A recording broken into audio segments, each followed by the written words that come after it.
Today I'm talking about the Coros Apex and route navigation, and compare it to the Polar Grit X route navigation, and talk about how both of them failed.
$13.79 miles, 9 minutes 49 seconds per mile, and 168 beats per minute on average, at least according to the Coros Apex. I did get some slightly different data from my Polar watch and the external heart rate monitor, and I'll put those on the screen below.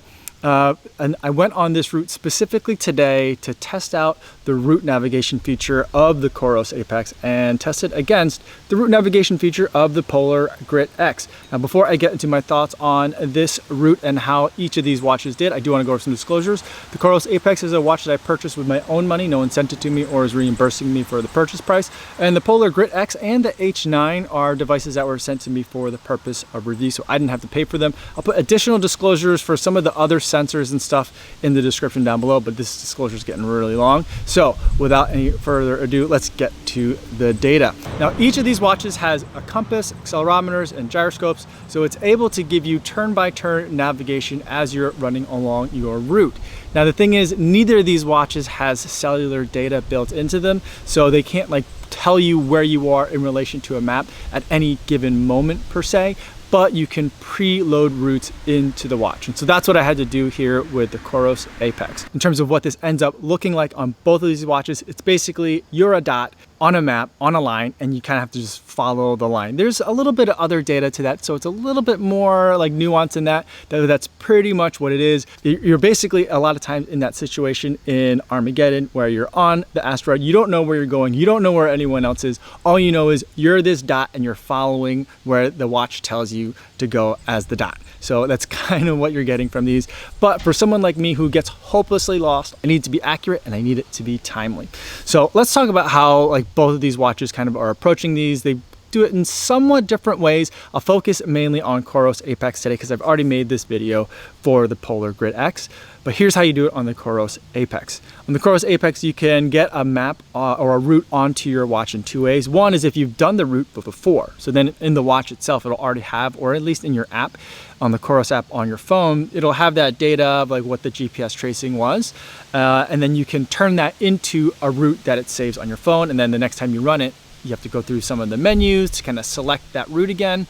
Then it'll give you that turn-by-turn navigation.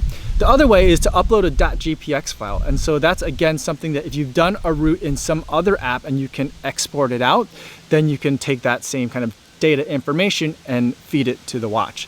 If it's a route you haven't run before, then you're gonna need something like Map My Run or some other mapping app that lets you create your own route and then also export that .gpx file out. And so that's what I did for this particular route. I used Map My Run, and then it gives you a whole bunch of different options of the type of export file you want. And then I airdropped it from my MacBook to my phone, and then I got the notification like asking me which app do I want to import that .gpx file into, put it in, selected the Coros app, and then I was able to add it pretty quick. And then you have to sync your watch as well. So those are all the steps. It sounds like a lot, but it's pretty straightforward. It has to go from the app that you made the map on to your phone app, then from your phone app to your watch. So those are the steps. At that point, what you're supposed to get is like a circle with you on it and kind of like a little arrow pointy thing telling you like which direction you're facing, and the route that you're going on. And there's like the route that's like immediately in front of you is going to be in like a different color, like a white color.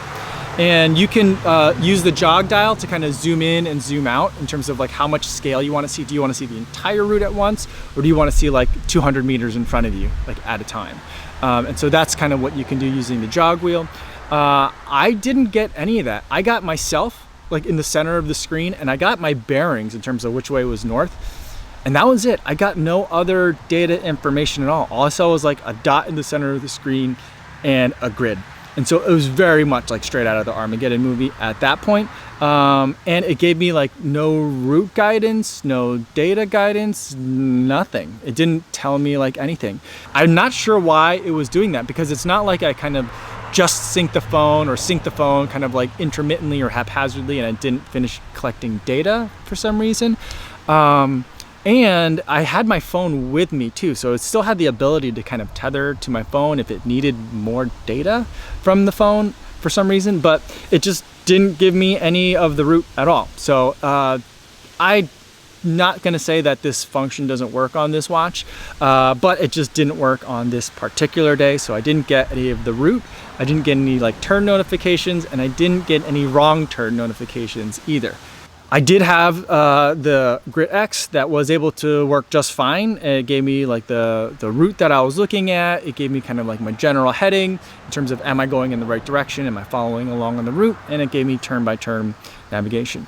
But all was not perfect, even with this watch as well. This is a situation where both of these watches failed me, because at the about 6.5 mile mark or so, I definitely missed a turn, and I basically ran up a giant hill for half a mile, and then had to run back down it. Because when I got to the top of the hill, I could see that there were no other like roads to turn on, and I was like, I should be turning soon. And that's when I realized, oh, I think I missed the turn back at the bottom of the hill. So I did run back down the hill. So it added on about 0.8 miles total to the route. So even though this watch was seemingly working, it still didn't stop me from missing the turn. Maybe I was just that laser focused in on tackling that next big hill, but I definitely missed my turn, and I had to add on a significant amount of running. So not a great start with me and the Coros Apex route navigation. I'm definitely someone that needs it, because even though I'm pretty familiar with running around here, I still can manage to miss a turn now and again. So I'll keep testing it out to see if I can get it to work a little bit better for me. It's a little bit kind of anticlimactic that I didn't even get a route to look at on the Coros Apex for today. But I mean, I thought that with this watch, I would try and do kind of like give you more of the breadcrumbs along the way in terms of what the testing and living experience is like with this watch. And so that's what it looks like sometimes. Sometimes the results are inconclusive and you need to do more testing. So that's where we're at. If you have any questions about what happened today, I have a lot. I don't really know if I have any answers, but I'll answer any questions that you have to the best that I can down in the comments down below. Thanks so much for making it all the way to the end of this video. Hopefully you guys are staying safe out there on your runs, and I'll see you in the next one. Yo, what's going on?